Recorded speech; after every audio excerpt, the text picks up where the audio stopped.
Everybody says marriage is work, but nobody ever actually says what the work is. Today, we're breaking that down. Come join us. Let's get into it. So I'm Words Taylor, and we would like to welcome you all to the podcast episode from Work Behind the Vows. The work behind the vows. The work behind the vows. I'm gonna put in the work. Brought to you by Healing is a Lifestyle, and I'm with my wife, the beautiful and intelligent Julanda Taylor. All right. That was good, but I don't get, okay. We'll work on that for next episode so I can get more. Here, we have real conversations talking about daily choices and the healing work that goes into holding marriages together. Let's go. So this next 4 episodes, this series will finally define what the work is and what it's not. We're going to look into it so that you can understand what it is and what you should be doing in your marriage. In my head, I'm saying what it is. What's up? As you said, I'm in my head like, what it is. This is also an example of a neurodivergent adult. Okay, this is what neurodivergence looks like in action. Okay, what it is. Stop it. What's up? So let's start that conversation. Yeah. What it is and what is not. Let's start with what is not. Okay. We've talked about this. If you've been here for any length of time, everything that we talk about is the work behind the vows, right? We wanted to put it all together in one space, just an overarching general idea, so that when somebody asks you, what is the work behind the vows? Reference them here to this episode. Just send it to them. They got it, okay? Episode number 13. Is that what it is? 13. Okay. So what is it not? What is the work? What is not the work behind the vows? Okay. Let's dig into it. Okay. So I think one thing that it is not is trying to change your spouse. For sure. Trying to control your spouse, right? Yeah. There would be so many people, like, you know, on our intensives and stuff that we do when we do our 5-day intensives and all of those things, which, you know, we'll have a link below if you all want to check out our 5-day Work Behind the Vows intensive that we did with married couples. So many couples focus on their work is trying to change their spouse. Well, because when I come into the space, he's the problem. Right. Yeah, like, she's the problem. Let's just be real. Yeah, for sure. I come into the space, he the one who left the clothes on the floor. Right. Just tell him to pick them up. Right. Or, you know what I'm saying? Like, that's what we come in with this idea. It's their fault because I got my stuff together. Or even if I know I don't have it together, I also know that I'm working on myself, right? Right. So he's the problem. And that's the wrong perspective. Exactly. Because then that puts you in a position where you're saying your behavior is the superior behavior and is the right behavior. And now you're trying to change your spouse to say, hey, this is the standard that needs to be met. Instead of you all coming together and saying, hey, let's create a marriage that we're proud of, that we're excited about, that we enjoy being a part of. But you've turned the work into trying to change your spouse. They're the problem. Okay. Absolutely. But really the problem is the kids. Y'all, I'm trying to tell y'all. The problem ain't the kids either. Don't listen to him. Is this my camera? Just, will you stop? Okay. Will you stop? No, let me tell you what we're not going to do. Those kids? Let me tell you what we're not going to do. Last series, every episode, he wanted to chime in with a clickable moment. I'm going to go viral here. Say this. We're not doing that this series. It's a viral moment. We're not doing that this series. We're moving on. The real problem is the kids. They're not. He's being silly. Okay. Y'all just stop. Okay. The next thing of what this podcast is not, or what the work is not, it's not walking around on eggshells in your home, trying to placate another person's emotions or not make them feel some kind of way, right? Not having real conversations, not having the hard conversations if needed, because you're too concerned about their emotions. We're not pretending, right? That's not what the work is. Right. And then we take away the safe environment. That is an indicator that the environment is not safe. Absolutely. It's like if we can't have real conversations, if I can't bring something to you, and by not safe, I mean that you have this idea that if I bring it, it's going to turn into this whole blow up, and then we're going to not talk for the next 2 or 3 days, or it's going to end up being this yelling match, and now it's going to be stressful, all of those things. If you don't have an environment where you can have a real conversation, then you all are pretty much walking around trying not to stub each other's toes, trying not to say the wrong thing all the time. And that in itself becomes stressful. Very stressful. Trying to I just don't want to do that. So instead, that the work is, how do we now become one? Absolutely. Bone of my bone, flesh of my flesh. How do we work to get to that point and not trying to create all these type of boundaries that we now have to jump over, in these hoops and all of those things? And that feeling that you have to walk around on eggshells, that's an indication that work is necessary. For sure. Absolutely. Like so you don't run or shy away from those feelings. You actually need to lean into and get curious to figure out what is fueling that, right? And that goes into the last thing, which is like pretending that everything is okay. Yeah. So That's I remember not the work. I have had actually several friends who in relationships, in marriages, have said, oh, we don't fight. We don't have conflict. We never fight. And I said, we both were like, what? What do you mean? So you're walking around pretending that everything is okay. Yeah. You're walking around pretending. In a dictatorship. Pretending that, that thing doesn't bother me. Right? I can tell you right now, those relationships don't last. Yeah. Because someone in that relationship, probably both parties, feel unheard, unseen, and unknown. Legit. Because you're not addressing what's going on. And if you don't fight, that's a problem. Yeah. Yeah. Because, well, I don't say you have to fight. You don't have to. Absolutely not. But I'm saying, if you don't have it where, so here's an example.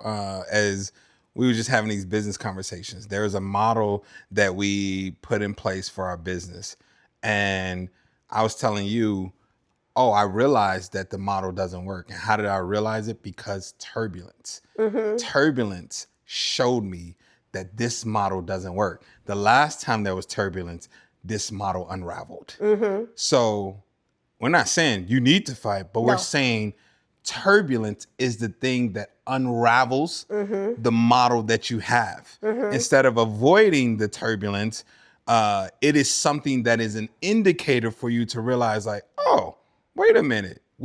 There's some conversations that need to be had. Absolutely. So instead of like running away from turbulence, it's something that we acknowledge as, hey, this is a good thing. This is something where we can learn. This is something that we can make better. So now in business and seeing that turbulence, I made some decisions like, hey, babe, this is what I'm thinking about doing. This is how we're going to run. This is how we're going to do it. I'm like, we're not about to go through the same process again. I learned from this last time and I thought I fixed it, but then, it was make believe. Right. So whereas you think you've built this house on a rock, but it's that slow sand. What does it call it? It's not slow sand. What is it called? It's not called slow sand. What is it called? Quicksand. It was really that quicksand that moves slow. Okay, so quicksand that moves slow. That's what it really is. Okay, you built your marriage on the slow quicksand. All right. Oh my God. Yeah. You completely made me lose my train of thought. Yeah. So that's what I was going to say. Another thing with that is that turbulence or that conflict, it helps to acquire data. Absolutely. Right? Absolutely. So when there is conflict, when there is turbulence, you are able to assess, how do we fight? Yeah.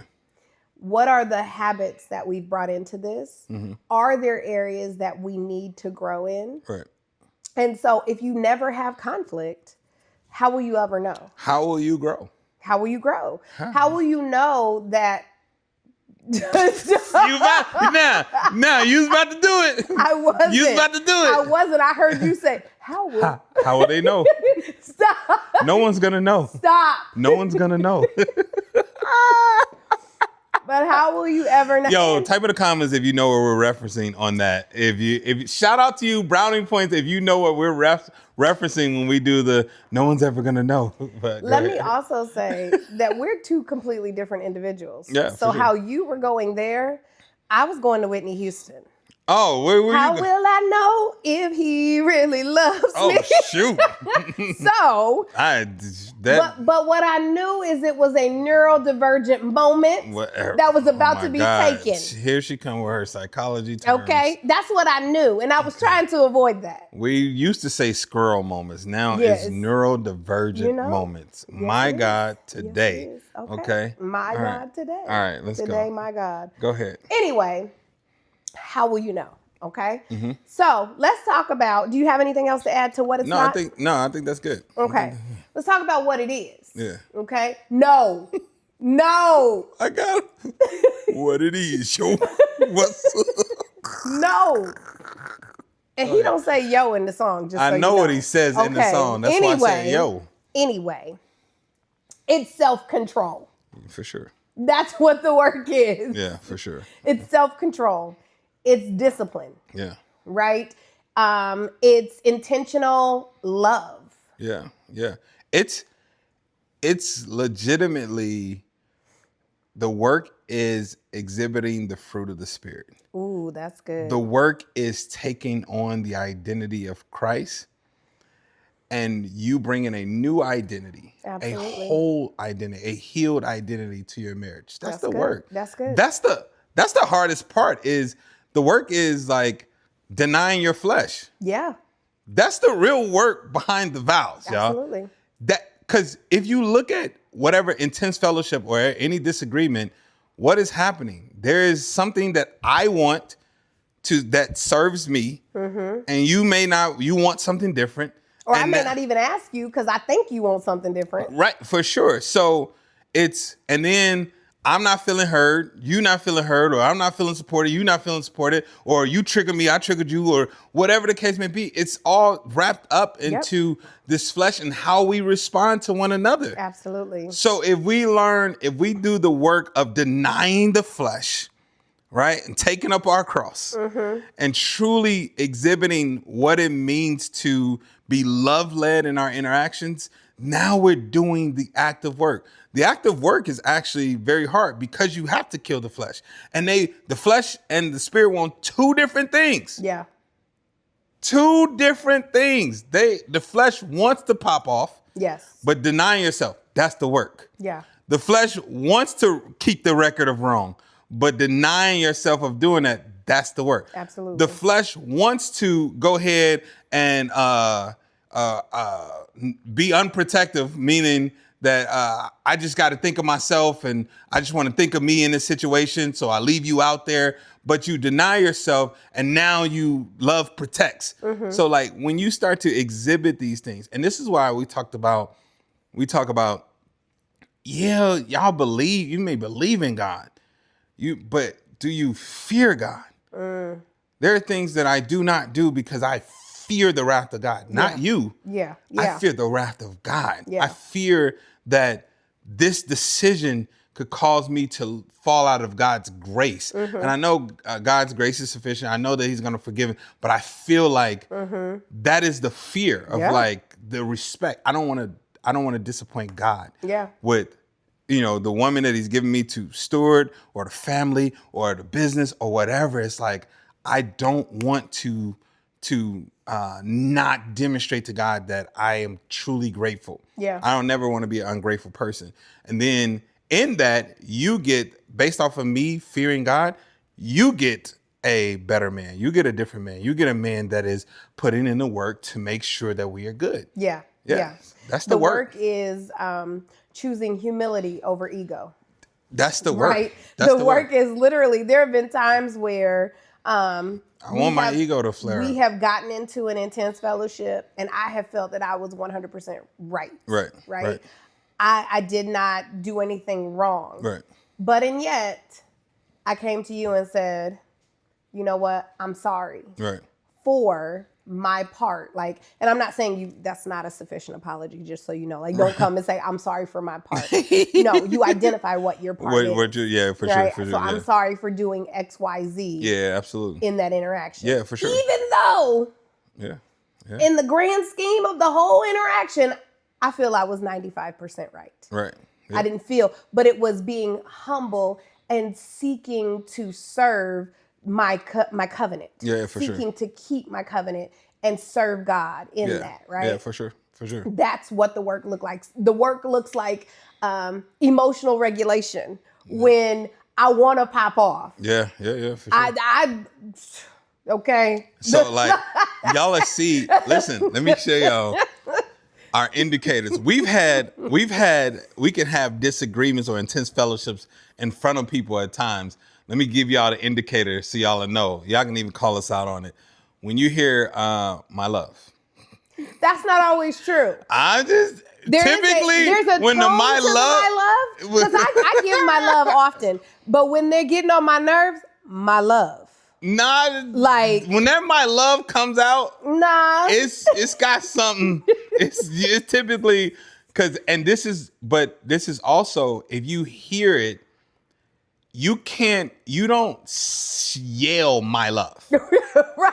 It's kind of hard to be angry. So this is something how I keep myself intact from popping off. This is the real work where I'm finding ways to, how do I still respond in a respectful way? That's good.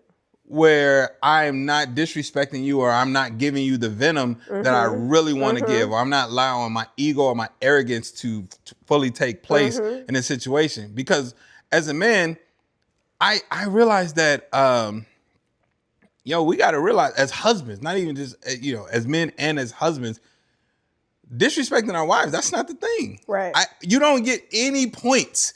No kudos for, I just checked her. Like, what? Your partner. You get no points for that, all right? This is your teammate. You don't get any points for disrespect. I told her to shut up. I told her, like, that's lame, all right? So now, when I'm getting heated, I will try to go lower and be like, my love, okay. All right? It's hard to be, okay, Jonathan, it's hard. Try it. It's hard to be angry and full of heat when you talk about my love. Okay, you can't even. We just went back to Romeo and Juliet. We just went back to Romeo and Juliet. My love. A rose by any other name will sound as sweet. Like, we back there. You can't be angry and talk about some my love. It brings you back down. So I think we got to recognize that is another work behind the vows. How do you keep yourself from popping off to your spouse? How do you kill the ego that wants to do those things, even when you feel like you're in the right or it's warranted? Right. Even when that feeling of, I deserve to be able to pop off right now. Yeah. Yeah. How do you kill that? That right there, that's the work. When you think you deserve it, or when you think your spouse doesn't deserve to be forgiven and you do it, that's the work. Absolutely. That's the work. Absolutely. Absolutely. So ultimately, what we are saying here is the work in addition to all of that is letting God prune you. That's letting God use your marriage and your covenant, your relationship to prune you. Absolutely. Right? Absolutely. That's the work. That's the work. That's the work. Put in the work. We're going to go to commercial. There you go. Okay, so first of all, I appreciate you all watching the episode. Thank you so much. But I don't just want you to watch it. I want you to also subscribe. I want you to make sure that you're subscribing to the podcast and that you're in tune with everything that we're doing. That's why my wife and I prepared a training just for you so you can get access to it. It's our marriage golden ticket. Well, we're going to show you how to start to reconnect, all right, and just restore your marriage the way you want to. So you can start reconciling, so you can start to have more intimacy, more healthy communication, all of the above, right? The marriage golden ticket. Only thing you got to do is go ahead and visit theworkbehindthevows.com or use the link below in the description, and we got you. You're going to get all things the work behind the vows. All things me and wifey, you're going to get it there. Let's get this work, y'all. Go back to the episode. Let go. Welcome back to the Work Behind the Vows, where we just got done paying some bills.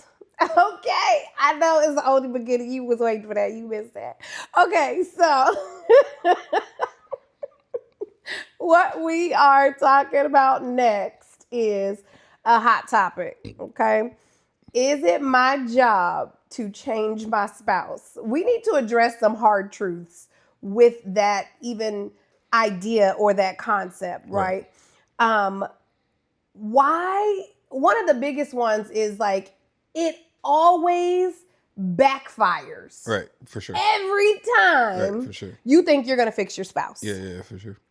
Every time you think you're going to fix your spouse. I remember, and I did this early on in our marriage, right? Mm-hmm. So we came in, different ideas, different beliefs, different backgrounds. And I said, I'm going to make my home, red flag number one, I'm going to make my home to be what I desire it to be. Right. And therefore, I desire it to be clean, orderly, and efficient. Right. And so often I could be heard, can you pick this up? Can you do this? Right. Can you do this? When I tell you, I'm thinking, because so I come from a child and family services background, so I learned how to work with kids. And so I'm thinking well, kids need repetition. Right. And they need constant coaching and direction. And with that, the behavior will eventually change. Right. So I thought that's what I bring to my marriage. Right. What that created was resentment. Right. And it created frustration and anger within me because he ain't listening. Right? Why are you not doing this thing? So I thought I was fixing you. I completely backfired and created this entire toxic environment in our home. Right. That it's not my responsibility to fix you. Yeah. It is not my responsibility to change you. Yeah. People, when you come into relationships thinking that you have a project that you can fix or you can change, that's red flag number one, that ain't supposed to be your relationship. Right. And so instead, it's like, we can create a standard together. Absolutely. And that's all it takes is a conversation of, there was one time, I forget what it was, where you're like, hey, I've asked several times for this. And it's like, I don't know what else to do. And then you told me like, this is how I feel when this happens, or this is how I feel when you do this or whatever. And it makes me feel this way or not want to do this and all of those things. And now understanding the backstory, that places value on that thing for me. 'Cause especially when you acknowledge it to a feeling.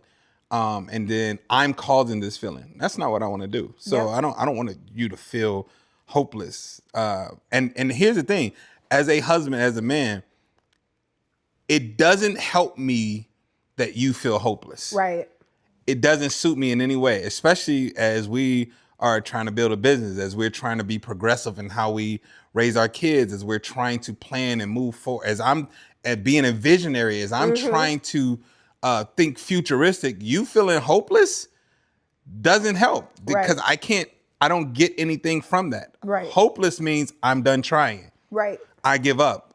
This is where it is. So I'm just content with what, that doesn't help me because I don't want to give up. That's not my energy. I don't want the contentment of I don't want any of those things. So now that we have a conversation about, okay, let's create a standard together and then get me on board with what you're trying to do as well. And I could say, well, okay, cool. I don't mind doing that. For instance, like an example, one of the things she was like, babe, clothes everywhere. Let's just, this what I want to do. Okay. You taking ownership over washing the clothes, but hey, babe, if the clothes don't make it to the hamper, right, I'm not going to say anything about them. I'm just not going to wash them. Right. And I wash every Thursday. Guess what, y'all? Okay. Them clothes be in that hamper. Because what I'm not about to do, I'm not about to wash them. Right. I'm not about to, we got these things. I don't even know how to use these things. I don't know nothing about these. We just got these new washer and dryer. Front load washer and dryer. I don't know nothing about them. Okay. The kids do their lawn. They know how to use it better than me. What I'm not about to do. I'm not about to say, okay, what? Okay, babe, how many, I'm not doing all of that. So I know that, today is Wednesday or Tuesday, whatever day it is. So now I just make it a habit of putting the stuff in there. But that came from a conversation. Right. That came for us being on one accord. When you get into the point of like, I'm gonna constantly correct this behavior in a person, now it gets into, you make them feel like a child. Your spouse is not a child. You're not the parent in there. And when you do that, you're going to experience a rebellion. Absolutely. You're going to experience rebellious behavior. Absolutely. Right? So I just learned that that's not something that I want to do. I don't want to try to control. Instead, I want to have conversation. I want to have influence over the situation. I want to give vision. And I want you to understand why this move is important or why I'm making this decision so you can fully be on board. Absolutely. Yeah. And you're trying to control your spouse actually kills your connection. Oh, for sure. And your intimacy. For sure. Nobody wants to be close to the person who is controlling them. For sure. Right? Yeah. So when you get into situations, that's when you have power struggles. Yeah, yeah. I ain't listening to you. I'm not doing nothing you said to do because you're not my parent. You're not my daddy. You're not this. Now, it's one thing for you to not be attempting to control your spouse, and you're hearing that, because then that could be a trauma response. Right, yeah, but we're talking about legit. You're in this thinking, I am going to change my spouse. Right. My spouse just needs to be molded. Right. I'm going to make them who they are supposed to be. Right. That is the thing that's like, no. You want connection with your teammate. Yeah. You want connection with your partner. Now, I don't think there's anything wrong with, again, but this has to be something that they receive, is challenging your spouse or trying to ask questions. Like I ask questions of like, okay, babe, what do you want to do? Like, if I see stagnation, I'm going to say, hey, babe, what do you want to do? What's your next plan? What's your idea that you want to pursue? Or what's the next goal that you have? Like, let's get on that. Or I will say like, you did a half marathon. Okay, let's commit to that. How do you need me to support you in that? You want me to do reminders? You want me to? I do believe that it's important that I want you to do it with me next time. Yeah, I'm with it. We're gonna run that thing. Or not. We're gonna get it done. I don't know. We're gonna run it. Okay, let's be clear here. Okay, is this my camera? Okay. Babe, come on. Be serious. I'm being serious. Sure. But so I think it's important that I'm not saying take away this thing where you're trying to help your spouse enhance themselves, but it has to be, they're going to tell you, you should ask, how do you want my support? Because we can also get into a point where you see the enhancement that is needed. So you saying, "Ooh, I'm going to tackle that thing." Yeah. And you're getting all this pushback. It's like, well, that may not be their focal point right now. Absolutely. So you need to ask the question of, hey, what are the goals that you have set for yourself? That's good. Where do you need me to support you in that? That's good. Because I may be one wifey to work on time management. That's not where she's at right now. Okay? Is he throwing a shot? No, I'm giving the example. I'm giving an example. I be at the point where I'm like, she needs to be working on time management. And if I go in there and start that. I don't subscribe to time constraints, okay? Yeah, that's crazy. Time bends to me, not me to time. Okay, now she's the last time bender. Okay. We're talking about time. She's a time bender out here. Okay? Look. All right? So I may think time management is the goal. I see this is a place where you can increase, enhance. So then if I start, hey, babe, come on. Now we got to be on time. We got to be, we being late and all of that stuff. Then I get pushback. That may not be her focal point. That's why I'm getting the pushback. Right. Because she doesn't see that as valuable as I do right now. Now, what we did do is have a conversation and I say, babe, this is how being late makes me feel. Absolutely. This is why it's important for me to be on time. This is why I want us to make this a priority and all that stuff. Can you get on board with that? Now that she's on board, now it's like, all right, cool. So she knows when I'm like, all right, let's start getting ready now, all of those things. If I'm going somewhere with him, then I work on time with him. But if I'm by myself, oh my goodness, know that I control time. Time does not control me. She's a time bender by herself. Okay. Right. Yeah. But you all see, it's all coming from a conversation. Yeah. It all comes from the conversation. Don't just come in thinking you about to change me or this, because there's pushback. Absolutely. There's going to be pushback. It's like, yo, y'all get on one accord, and then whatever plan, I promise you, whatever plan you want, whatever thing that you desire for your marriage, you can get it through conversation. Absolutely. Yeah. So there's another myth, lie, hard truth about marriage is that marriage is supposed to be 50-50. Right. And you actually used to say something, you said it early on in marriage counseling and early on in our marriage that really stuck with me. Yeah. Do you remember?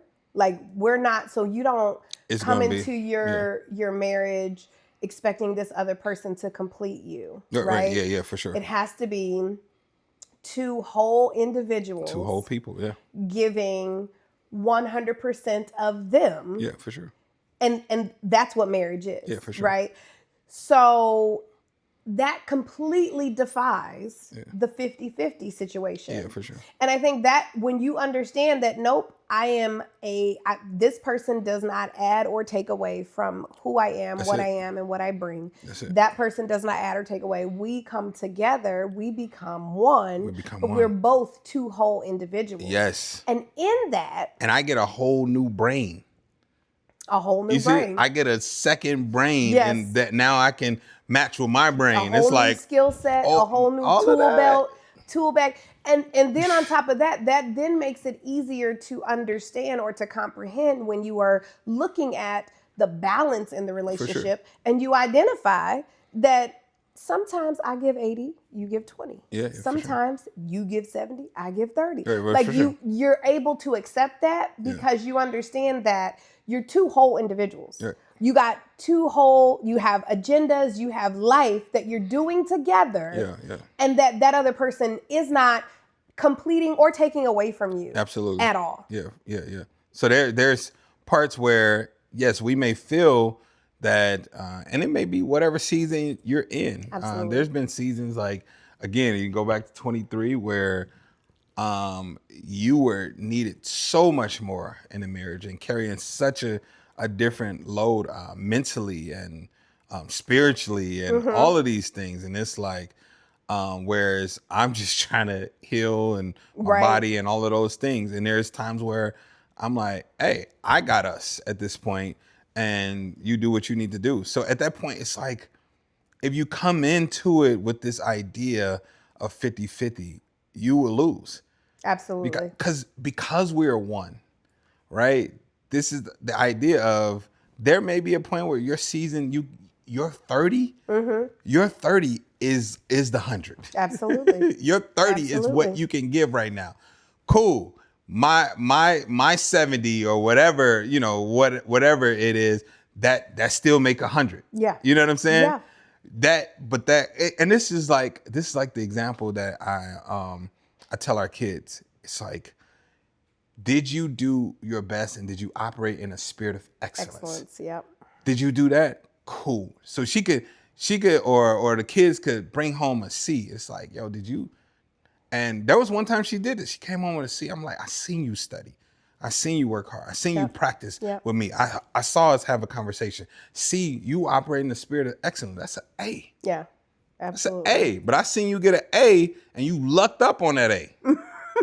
And I was pissed. I'm like, I ain't good job, but come on now. You ain't work for that. You ain't even, come on now. Cause if I do that, if I give you too much on that, on this A that you just happen to know all the answers to, what happened on the next one when you don't study and you don't put it on that work? That's where the D comes from. Exactly. So it's like understanding that as long as you're operating in the spirit of excellence, and if your 40% is all you can do, but it's a 40% that's operating in the spirit of excellence. Yes. Okay, then bring the other 60. Yes. Let's go. Yes. And to kind of go off of that, this other idea, this concept that maybe, so you're giving your 60%. Right. Your spouse is giving the 40 in this season, right? And in what that 60 looks like for you may be you are excelling at your physical health. You're excelling at your spiritual health. You're excelling at business, right? You're doing all of these things, right? And in that, though, that doesn't mean that you are now able to look at your spouse and feel like because they're not where you are, that they're at a deficit. Oh, for sure. Or that they're doing something wrong, or that they're not committed to the marriage, or like their work is their own, just your work is your own. Yeah, for sure. And I remember that season I had to even talk, because you had these thoughts of like, okay, I'm running a business, I'm bringing in a revenue, and you're like, but I need to bring in some money. I'm like, no, you don't. Like, because you had this thought of like, I'm not holding down my part. Absolutely. And I'm like, no, hey, the stuff you're doing, this for me, this is easy compared to what you're doing, right? You know, you're researching schools and all this stuff. I don't want to do any of that stuff, right? And if I started doing that, now it would become a harder task for me.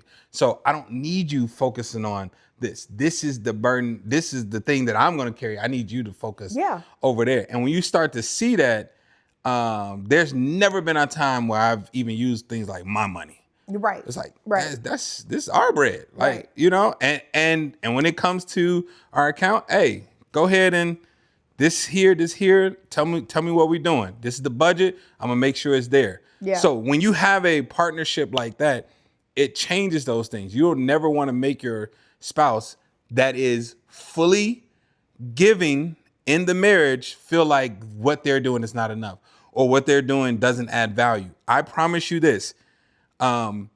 They're doing something that whatever they're doing means you don't have to think about that thing. Absolutely. Whatever they're doing means you don't have to now think about that thing anymore, because they're doing it. Absolutely. And that's the part that deserves gratitude and gratefulness. It's like, hey, you could do the smallest thing. You're like, well, all you do is grab tissue. Well, you ain't got to think about that no more, though. You always got your butt to be wiped. Right. You ain't had to think about tissue in a minute, my boy or my girl. Like, if that's what part of the value that they add, that's a huge value. Absolutely. Because you don't have to stop at the store. You don't have to walk in the store. You don't have to research which tissue has stage 5 carcinogens in it and all of it. You know what I'm saying? You don't have to do all that. She go grocery shopping, go in 3 different stores. I'm not doing any of this stuff. Right? So understand, whatever you're doing, right? Remember, your spouse is not doing it.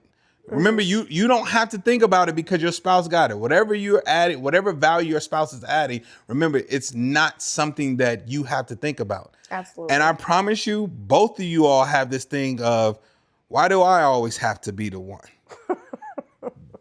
I'm sure your spouse could say, why do I always have to be the one? That's the thing you all are called to do. Yeah. That's the value add that you all are bringing to the marriage. Whatever you like, why do I always have to be the one? Because that's your skill set. Right. See, or that's your passion. Or that's your passion. Or that's the thing that if your spouse did it, this is why you have to be the one. Because if your spouse did it, you would complain about how they did it. This is real, okay? If she wanted me to go grocery shop, I would go. No. But I give lists and they still come back different. So that's a no. That's a no. Hey, they ain't had none of this stuff on your list. I got this instead. Okay. Or I would go myself and I'm getting now I got the ground beef that's what is it? Like it's not 60-40. Right. It's 60-40. I got the bacon that clearly has 96 ingredients in it. I'm not flipping the thing over and reading, okay, this got this. I'm not doing all of that. I will go, but I'm not going to pay attention to the details like that. And I'm not making recipes and all of that stuff. So it's like, you do it because this is your skill set. Right. This is what you do. Well, and to take it into the perspective of like working and how I wanted to bring in money, right? Yeah. There was a season where you had a desire for me to be in the business. Right. Not necessarily. That was the thing, is I kept, because I'm like, I need to bring in money, so I'm going out trying to do my own thing. And he keeps trying to bring me in the business. He always had this desire and this drive. For sure. So if you want to bring in money, come do it over here. Yeah, for sure. Come do it over here. But in that, I was never really beat over the head because I wasn't where he was yet. Right? He still supported me and trusted me and like just loved me through that season to where now we're in the same space. No, that's good. And we're in the business together, that's right? Good. Yeah, for because he allowed God to move and to pull and to prune and to grow the thing versus him pushing for the thing to actually grow. I'm just going to keep creating opportunities. Absolutely. I'm just going to, like there's so many times in the business where I see it because I know her skill set. I'm like, ooh, she would kill at this. Hey, babe, what do you think about this? And maybe she tried, maybe she doesn't. I don't know. She tried it. I don't like it. Okay, cool. And then there's another opportunity. Hey, babe, you would kill this. I know that, but maybe the time doesn't allow it or whatever. It doesn't matter to me. But then when she was on her sabbatical, little 7-day, I said, hey, babe, we need to write a book. And that within that day, I had 8 chapters done. 8 chapters of our book done, The Work Behind The Vows, which, this thing is fire.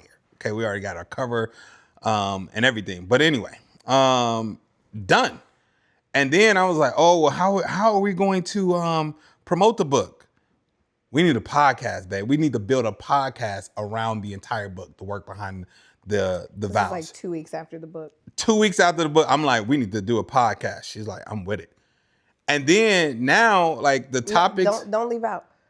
I got a whole team for us, babe. I got a whole squad. I hit Jonathan with the whole team. Babe. I'm like, yo, let's get this work, bro. I'm ready for you. You know what I'm saying? We did the book. We got the podcast. And then the podcast. And I'm like, well, how we going to launch the podcast? And then I'll say, oh, we're going to rent out a movie theater. And then we're going to do a documentary. This was about 2 weeks after we started recording the podcast. This is all 6 weeks time. So literally, I saw that. Wait a minute, she's locked into something. She's willing to lock in with me. Let's go ahead and do it. We did our first 5-day intensive, and everybody loved it. It's this thing that I already saw, and I already knew what was going to happen. God already showed me this.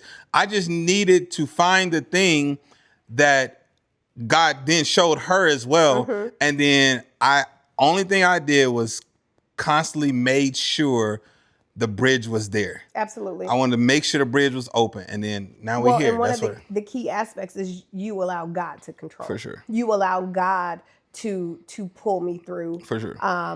The Bible tells us, and it speaks to us on so many different levels and shows us so many different examples of how God disciplines and focuses on individuals, not couples. That's good. Right? That's good. There was Adam and Eve, That's right? Good. That's good. And when they got in trouble, yes, they both were disciplined at the same time, but he talked to both of them individually. Yeah, that's good. The Bible actually tells us, I think I wrote it down,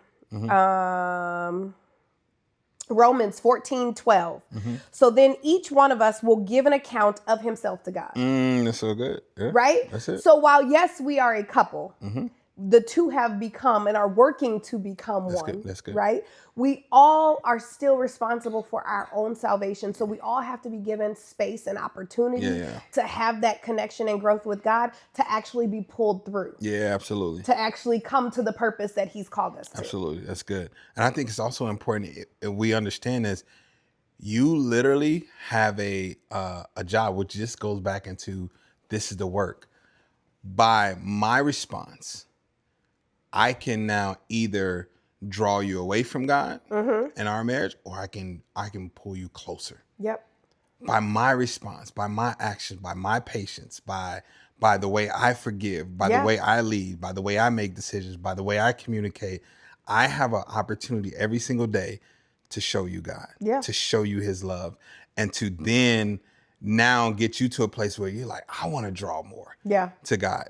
There's that example of, and I'll go real quick, I know we're transitioning. There's the example of the lady whose husband was treating her some type of way, and she still woke up every single morning and cooked them breakfast. Yeah, it's a story or something. Yeah, a story or a parable or whatever it is. Like, she did this every single day. He would yell at her, all of those things, and she still woke up every single morning. And one day, like, he left her outside or something like that. She came right on inside the house and started cooking them breakfast. And at that point, he was like, I want to know this God you serve.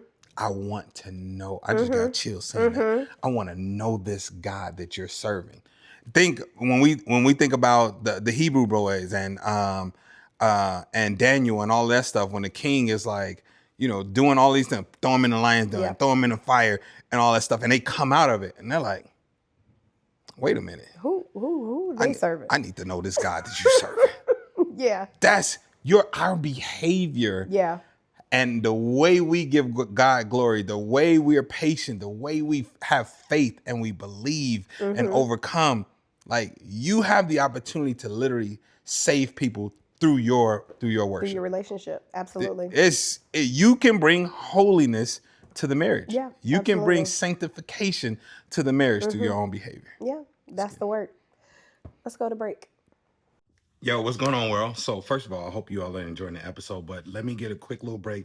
I want to tell you all, as you all know, healing is a lifestyle. So we want to tell you real quick about Shackley. One of the things that we used to try to do is, y'all remember these? You remember these? Where you would try to fill up these and you have different bottles and you pick your Monday, your Tuesday, Wednesday. Well, we're done with that.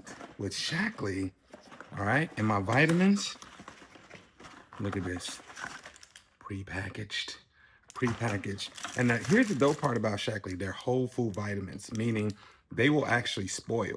Whereas you buy stuff off the shelf and it's filled with all type of metals and dyes and all of those things. Well, this is actually whole food, natural. And this is just for me. This is the vitalizer just for me. And guess what? We have this for each one of our kids as well. Our kids, prepackaged every day. Okay, even has their name on it. So boom, we rip it off, another one comes out. Every single kid has one. Our entire family rocks with Shackley. It's rare that you're gonna even see me get sick. Not just for my vitamins, but because, I'm living a healthy lifestyle. And we wanna help you all do the same thing. We put a link below just for you. Go ahead, check out our Shackley store. Also, we have things like, for y'all that are trying to get your protein in, Shackley got you, okay? We do a 5-day protein reset. Our family is all about Shackley, and your family should be too. I mean, if you want to keep them healthy. Let's get back to the episode. Welcome back, where we are talking about the work. So we've done all the serious conversations up to this point, That's right? Good. I think we've gotten some good stuff on what the work is, what the work isn't, what episode. It looks like in practicality. Yeah. So we want to go to more fun stuff. I don't think they know that you're actually the one behind, like, planning the episodes and doing research on topics and all of these things. So, like, yeah. So this was good. I don't function well if not involved in the detail. Of word, let's say that, because there are words I have to say. So if I'm not involved in the details of said words, my brain doesn't function well. I get you. I'm a little different, where I'm like, I just need a structure. Like, hey, this is part 1, part 2, part 3, part 4. All right, let's run it. Cool, let's do it.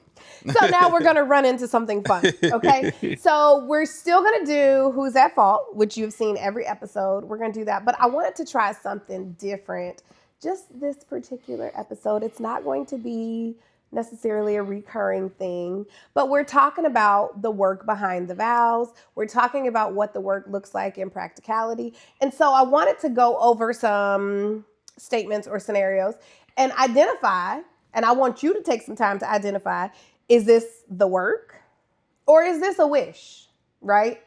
A hope, a dream, right? Is that what that is? So I'm going to just throw out some statements, kind of rapid fire, and we're going to see. Okay. And I'm going to have Mr. Words tell me, because of course I gave myself the answer already. Okay. So we'll start easy. I want him to communicate more. Is it work or wish? That's a wish. Okay. I learned how to communicate my needs clearly. That's work. That's the work. That's okay. the work. Okay. Let's get a little harder. Let's get a little harder. That's the work. No, but see, and some of them I put wish in the sentence. We can't do that. He really needs to help more around the house. That's a wish. Okay. I asked for help and clearly defined what support would look like. That's the work. That's the work. That's okay. The work. That's the work. I want her to be less defensive. Let me hear you. Let me hear you. I want her to be less defensive. I'll tell you that's a wish. Okay? I'll just go ahead and tell you he's a little tongue-tied in the moment. I'll just go ahead and tell you that's a wish. Okay. Now let me give you the work to that one. That should be a standard. But let me tell you what the work sounds like. I'm examining why her tone triggers me. Oh, God. Whew, that's the work. You hear that work? Not targeted or anything. Mm-hmm. I want her to respect me more. That's a wish. That's a wish. I'm working on showing up in ways that are respectable and consistent. That's the work. That's the work. I want us to stop arguing so much. That's the wish. Okay. I'm learning how to pause before reacting. That's the work. Okay, I'm gonna give some more difficult ones. Okay. I'm waiting for things to get better. That's definitely a wish. But it's a wish disguised as patience. Mm-hmm. Right? Mm-hmm. Like I'm waiting for things to get better. Yeah, because you're not actively working. Exactly. You're not doing the work. Yeah.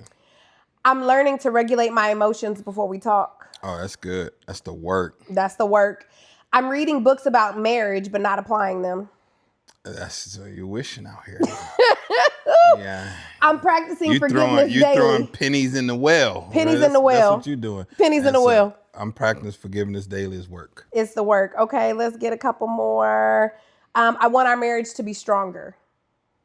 I mean, that's a wish, but it's a good desire. But so how you flip that to the work is we schedule time to work on our marriage. That's good. That's the work. So that's the thing. Like that's what these examples are really trying to show you.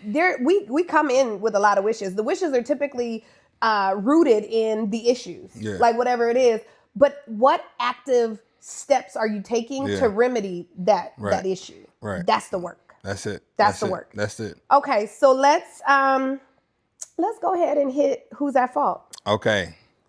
So I think this is a good one. Okay. All right. Remember the names have been changed to protect all parties. Okay. Oh my God. And you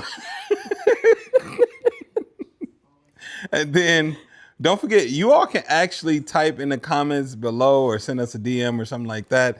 And you can give us your scenario. We will read on here. And I would say write it how you want us to read it, because I'm going to read it how you want us to. Wait, I'm going to. Yeah. I'm going to read it however you want it to be read. Okay. Marcus and Danielle have been married for 9 years and have 2 kids. Okay, these are not their actual names. I was gonna say, but I thought we were supposed to get some more racially ambiguous names. Listen, Marcus is okay. Is there? Marcus is interchangeable. Is it? Danielle recently got offered a major promotion at work. The catch is it will require longer hours and occasional travel. Danielle is excited. She's been working toward this opportunity for years and feel like it's a huge step forward for her career and their financial future. Marcus, however, is frustrated. He already feels like he carries a lot of responsibility at home when Danielle works late. He worries the promotion will make things even harder for the family and for their time together. Danielle tells him he should be proud of her instead of acting like she's done something wrong. Marcus responds that she's choosing work over family. The conversation escalates and Danielle accepts the promotion without really resolving the conflict. Now Marcus feels ignored and Danielle feels unsupported. Who's at fault? Well, I think we said we were going to try to change it to who's more at fault or something like that. Right. So Danielle gets a promotion where there's more traveling. She was presented with the promotion. Mm-hmm. and he expressed the reason why he doesn't think she should take it because of his caseload at home and all of these things. They get into a heated, intense fellowship. She takes the job. She takes the job anyway, and then now this is where they are. So I'm going to say Danielle is more at fault because for sure she took the position without there being a resolution and peace in her home. Yeah. Right? Yeah. However, there are What's your percentage though? Hold on, let me get the second part out. Okay, good. There are issues that Marcus has with Danielle and with his with the balance within the house, within the marriage, that sounds like they may not be fully understood or articulated to Danielle. For sure. So then that is where his fault comes in, because it's like, before we get to this space where there's like this major decision that has to happen, you have to bring up what's going on. Like there should be active communication, right? I also feel like he didn't necessarily bring any other solutions to the table. He didn't. Based off of this scenario, there weren't any solutions. It was just like, this gonna make my life harder. Let's do away with it. I don't want to do it. Yeah. Which we've had that situation where I know, that's why I felt this is a good one. I felt like you're just gonna say no, so I'm just not gonna tell you, and I'm just gonna do it, and I've done it. Yeah. That's why. So Danielle, I mean, I'm hearing this, and I'm like, but this sound like me? You talked to Danielle. No. You told Danielle, like, but I didn't take a promotion, but what I'm saying is, I mean, we've been here, still done that. something, and it's like, but now you're forcing my hand. Mm-hmm. And that's where I don't force my hand. Don't force me to be on board with something that we didn't come into an agreement with, because now you still didn't win. You take the promotion, but now your marriage is in over some money. Yes, and it's even more turmoil. Yeah. Now, I do also understand the other side of it, where it's like, I'm trying to push forward in my career, and this is something that I want to do. And sometimes I know women get to this point in a marriage where you're like, I don't want to set down my ambitions and the things that I want to do. And I don't want to be left out. This is a huge opportunity for me. So, yeah. Okay. So I'm going to go with 60-40, Danielle.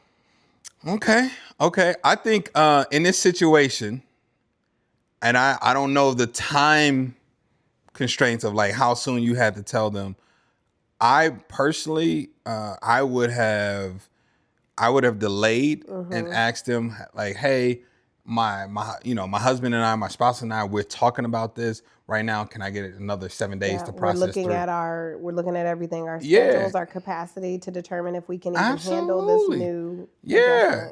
And then now, because the initial conversation is going to be heated, because you want something, I want something different. Mm-hmm. This is the flesh. They didn't do the work. Mm-hmm. So the work is, all right, babe, I can express that, man, I ain't feeling that, all that. Those are my concerns, right?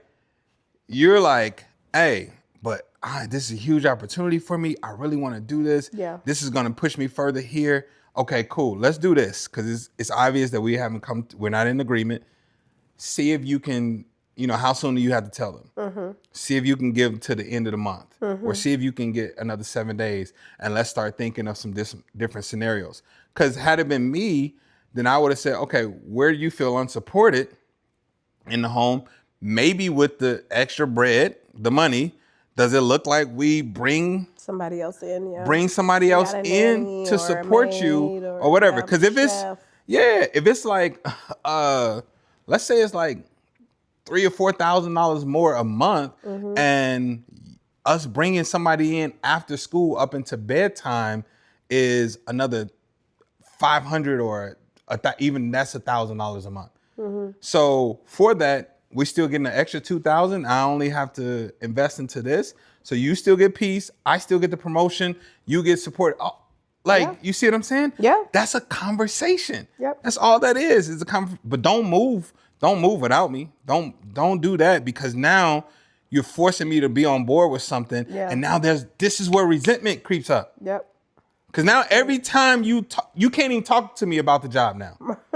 You could talk to me about it, but I'm gonna feel some type of way, because you did it without me. Now I'm like, man, forget this job. Nobody care about this job you're talking about right now. The job doesn't even hold value to me anymore because of how this. You can go on and get 3 more promotions, and I still will feel away. Right. All right. And so I think both of them had an opportunity where they both could have felt heard, seen, and understood. And here they just didn't do the work that's needed. Work they didn't address the conflict in the way that it needed to be. I'm going 70-30. Oh, you're giving Danielle 30? Danielle, no. I intentionally did this. Danielle, she just cost you 5. I'm going 75-25. Your girl just cost you 5, okay? Using 75% of it, you got to take ownership. 25% goes to my man. That's fine. That's what. What's your final thought on this episode? I think it was a great episode. Work. Doing the work, what it looks like, what it doesn't. I think do the work. That's my final thought. No, my final thought is just, it's just like, if you can, in Matthew's, man, if you can take up your cross, deny yourself, and just follow Christ, I promise you will see a completely different marriage. You're going to show up differently. And I'm not saying you're going to see a different marriage as in you're changing your spouse. Is that your behavior, who you are and how you submit to God is going to create a beautiful bridge, and is going to start to literally bring holiness and sanctification to your home. And then your spouse is going to do the same. Yeah. And I think my final thought would be your personal work is really what matters the most in determining the work behind the vows. For sure. Your personal work That's good. Will completely change not only your perspective, but your marriage. That's good. So just tag us and tell us, after hearing this episode, what part of you is God telling you to work on next? What's the next part that he's calling you to heal? Until next time. Ta-ta. I'm going to put in the work.